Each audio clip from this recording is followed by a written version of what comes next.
missions in ISRO and make it succeed. I can tell you it is only a very small piece of what we actually do. But there is much more that is involved. And that is involved, it's not in the limelight. It is actually happening when nobody is looking at us. When people spend their sleepless nights in understanding how systems are built, and they work very hard on every nut and bolt and the software and the codes and simulation and data that comes, and analyze them and understand them to build such a wonderful mission. And I must also tell Vinod his passion. I think I was really touched when both of them, Dr. Anup and Vinod, were looking at this movie to be created. The passion is what makes things happen. I think it is a similar passion that drives us in ISRO to make things succeed. I think in movie making as well, they have the real passion to do. I asked Dr. Anup, why do you make these type of movies? Why you don't make any blockbusters? You can actually do them. Then he told me that he has that passion to do these type of movies, which actually does something different, and it's for the society. He dedicates this for the society, and kudos to him for that. I think the work he did in Priyamanasam, he says it is a continuation of that, but it is entirely different in its setting and the context on which it is done.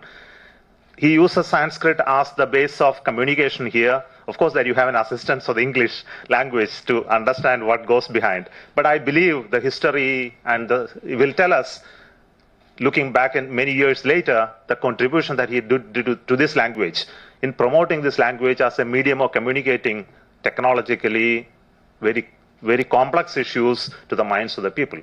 As he said very clearly, we know Sanskrit as a language that we use for chanting, slokas.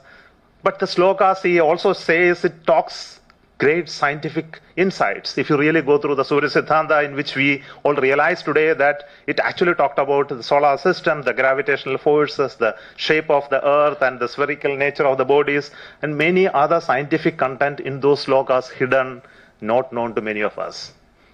But then it took many years for the knowledge to transfer to the West, and those people telling us, yeah, it is like this, you people learn from us. And we know today that we had a great heritage of language and knowledge in this country. Somehow it has been lost due to various reasons. But I think this is the time for us, for the revival, to understand what we are and be proud of what we accomplished. I think that is the next, the assignment I believe that he will take on some more harder topics at some point in time. I will take this opportunity to thank for giving me a role to speak a little bit of Sanskrit. And actually I spoke really in the written Sanskrit. I want to tell you that, not in English. Fortunately, I had opportunity to understand and read it. So though my pronunciation may be off that top notch, but I really could read and understand Sanskrit to some extent. That Dr. Adakshan actually spoke it by heart. I know that. So, on the nutshell, I think all of you would have loved this movie because it spoke quite a bit about how we do rockets and how the support from our governments, our Honorable Prime Minister, and the public at large is there for the programs that we took up in ISRO.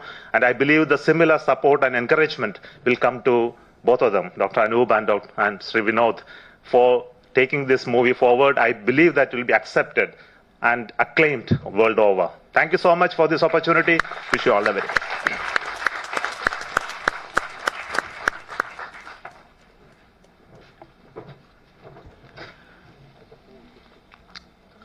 മാർസിനെ കുറിച്ച് നമ്മൾ ആദ്യം പറഞ്ഞു കേട്ടിട്ടുള്ളത് cosmic fossil എന്നാണ്. കാരണം നമുക്ക് ഭൂമി നഷ്ടമായാൽ, ഒരിക്കൽ നഷ്ടമാവുമ്പോൾ നമുക്ക് പോകാനൊരു ഇടം വേണം. അത് ചൊവ്വ മാത്രമായിരിക്കും എന്ന് വിഭാവനം ചെയ്ത ഒരുപാട് പുസ്തകങ്ങൾ നമുക്കിടയിൽ ഉണ്ടായിട്ടുണ്ട്. അതിൽ വലിയ വലിയ കാര്യങ്ങൾ പറയുന്നതിൽ രണ്ട് കാര്യങ്ങൾ ഇതിന്റെ ഒരു കമേഴ്സ്യൽ ആസ്പെക്റ്റ് ആണ്. ഒന്ന്, ഹൈഡ്രജന്റെ ഐസോട്ടോപ്പായ ഡ്യൂറ്റീരിയം എന്നുള്ളൊരു വസ്തു അവിടെ ഉണ്ടെന്നും അതിന് ഭൂമിയിൽ 1 കിലോ ഡ്യൂട്ടീരിയത്തിന് 5 ലക്ഷം രൂപയാണ് വില എങ്കിൽ 6 ഇരട്ടി, ഭൂമിയിലുള്ളതിന്റെ 6 ഇരട്ടി ഡ്യൂട്ടീരിയം ചൊവ്വയിലുണ്ടെന്നുള്ളതാണ് പറയപ്പെടുന്നത്. അപ്പോൾ അത് നമ്മുടെ ഒരു ലക്ഷ്യമായി മാറുന്നു. മറ്റൊന്ന്, മീഥെയിൻ എന്നുള്ളൊരു വാതകം അവിടെ ഉണ്ടെന്നും മീഥെയിൻ ഉണ്ടെങ്കിൽ അതിനടിയിൽ ഒരു ജീവൻ തുടിക്കുന്നുണ്ട് എന്നുള്ളതാണ് അതിനർത്ഥം. ഈ രണ്ട് ആസ്പെക്ട് മെയിനായിട്ട് മുന്നിൽ വെച്ചുകൊണ്ട് ഒരുപാട് റോക്കറ്റുകൾ ചൊവ്വയുടെ തുടുത്ത പ്രതലത്തിലേക്ക് യാത്രയായിട്ടുണ്ട്. ഇതിന്റെ ഒരു അരികു പറ്റിക്കൊണ്ടാണ് ISROയുടെ റോക്കറ്റും അങ്ങോട്ട് C-25 യാത്രയായതെങ്കിലും അതിന്റെ ഒരു വലിയൊരു മേന്മ 6 മാസത്തേക്ക് മാത്രമുള്ള ഒരു മാർസ് ഓർബിറ്റൽ മിഷൻ അത് ഇന്നും അതിന്റെ ക്യാമറകൾ ചലിപ്പിക്കുന്നു എന്നുള്ള വലിയൊരു അത്ഭുത വിഹായസിലേക്ക് നമ്മളെ കൊണ്ടെത്തുകയാണ്.